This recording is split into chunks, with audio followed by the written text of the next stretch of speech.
All right, what's up YouTube? Today we're doing something different. I'm working on the ST, I'm working on the Porsche. We're gonna be working on the GTI. Yes, sir. Are you ready, Mike?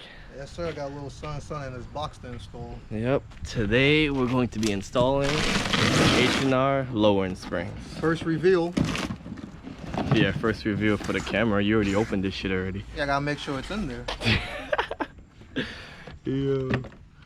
Ooh. Ah. All right. So this is a how much lower? This is a 1.3-inch drop. It goes on the stock shock absorber. Just takes a little bit of unassembly and boom. Cool.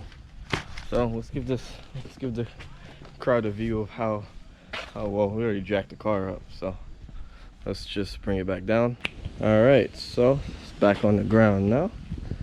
And you can see the stock fitment. Yo, Mike, put your shoe in it, man. Let's see if it passes the shoe test. Oh my God! Wait, and my finger. And your finger. Yeah. Oh my gosh. Yep. 1.3 inches is gonna be nice. Yep. And the same thing for the rear. So it's a square lowered setup. That's what you're saying. Okay. Cool. Cool. All right. Now we can jack the car back up. Let's let him take his shots on the before pictures. Let me just take one too. Bop. All right, and now let's see what it looks like after.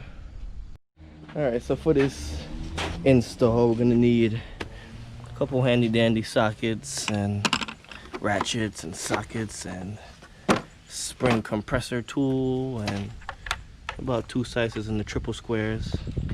So if you guys follow along, you guys see the process on how we install these springs. So it shouldn't be that hard, honestly, but let's just get started. All right, so we're gonna start with the fronts first. We're gonna start by accessing the top of the shock.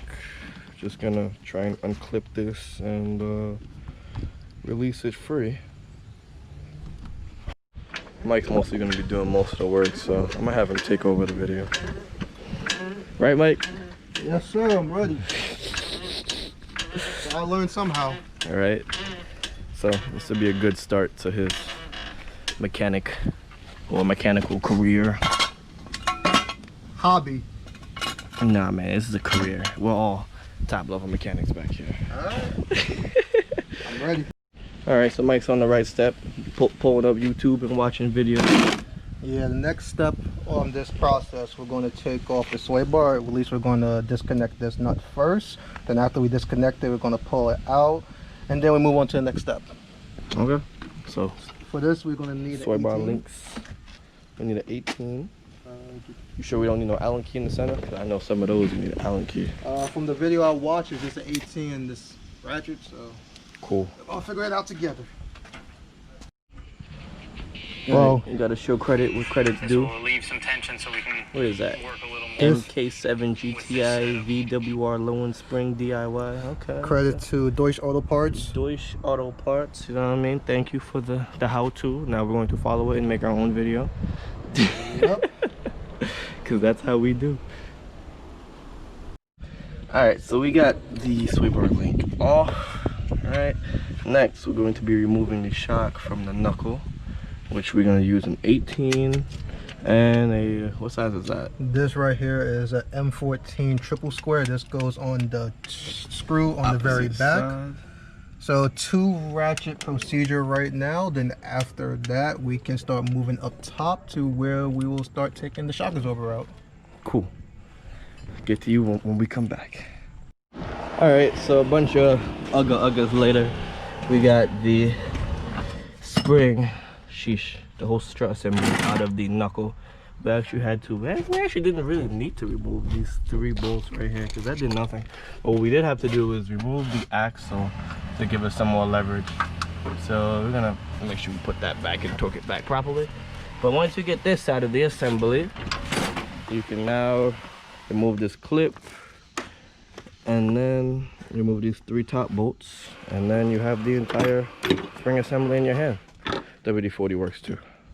Don't forget that. All right, man, hold that thing up like a champion. Yeah. 45 minutes later and we finished one side. You ain't supposed to tell him that. Alright, now we're on to the next step, guys. Yes. We use the spring clamping tool, clamp this together, take the gun, shoot this off, take the top off, put the spring on, reverse the process, put it back in. Done. Let's get to it.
Alright, so after the time lapse we just saw, we now have this in. It was actually pretty easy using these spring compressing tools. Alright, so now we're going to just reverse the process and jump over to that side. So, let's go. Alright guys, we just buttoned up this side, everything nice and tight and torqued down. Not that German good and tight. We all know torque specs out here. Getting started on this side, Mike's just jumping right into it. And you see it's starting to get darker. Hopefully the backs are as easy as we can, but that side took us about an hour and a half. So this side should take us pretty much quicker, you know, because we did it already and we know what to do. And then the backs should be pretty easy, hopefully. So let's get on our way. All right guys, we finished up the fronts. Now we are working on the backs, which is 100% easier. So all we have to do is drop that 13 inner and both these, oops, if you guys can see if the light is not that bright, and both of these 18 outers. Drop it out, keep the spring, this little rubber, oops, this little rubber on the spring, keep that and we're good.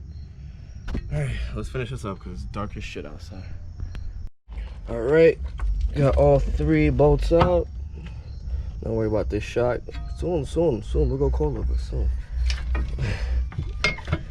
We just, I guess we untwist it out, right? It comes out of the perch. Hold it down. There we go. Next one, you don't even need to compress. We just step it right in. All right, so you gotta make sure you replace these black rubber, I guess, stops. Put them on. Make sure that the spring always reads up. And put it back in the hole. Now, just reverse the process. All right, finally finished. And we're tired as shit. Yes, we are. All right, so we're gonna have to wait till tomorrow so you guys can get a nice look at the low, but you can already see the low. It's looking real nice low. But yeah, fast forward to tomorrow. And here we are, guys, the next day. And you can clearly see the fitment during the day. This is just amazing. Look at this. Yo, Mike, put your shoe in there again, man. Again? Let's see that shoe test, bro. One more time? One more time. Oh, I don't think I can. Damn, you wearing different shoes, but you know what? That looks pretty tight. So Yeah, I ain't going no further. So damn. So this is a nice 1.3 inch drop. It's really nice. Very nice. Okay. How does it feel? The ride's almost the same, maybe just much stiffer. On the highway is a lot more grounded, a lot more control. I'm happy with it. And I caught them on sale, so that's the best part. Nice, nice. How much you pay for these? Well, retail regular price is $369 plus tax. I caught it for $219. Shout out to Euro Tuning's website. That's a fact. All right, so we're now officially a part of the lowered gang. I'd like to welcome Mike to the lowered squad. Once you go low, you cannot go back up. So make sure you make your decision right the first time.